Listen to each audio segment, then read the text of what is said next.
तो फिर चिकन लेके आए हैं और बसाए बोल के, थोड़ा सा बच गया बोल के ये पाव लुक को, और उसका फ्राई कर देगा उसको। पेट लुक को ही लेके आया है, ये देखो पेट। इसे सोपा नहीं करने से ना पूरा ये अंदर में पूरा ये खाने नहीं सकता है, तीता तीता हो जाता है, इसका वजह से इसे सोपा करना पड़ता है। उसके बाद बनाया, फ्राई होने वाला है चिकन का। ये देखो पूरा आज तो मसाला डाल के चिकन को बनाया है। नहीं तो हम लोग मसाला नहीं डालता है, सिर्फ प्याज और लहसुन डाल के बनाता है। पूरा मसाला डाल के बनाया है, ये पूरा मसाला।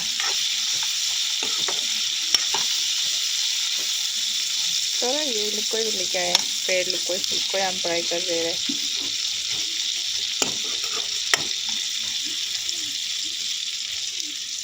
अभी थोड़ा सा रखना पड़ेगा उसको।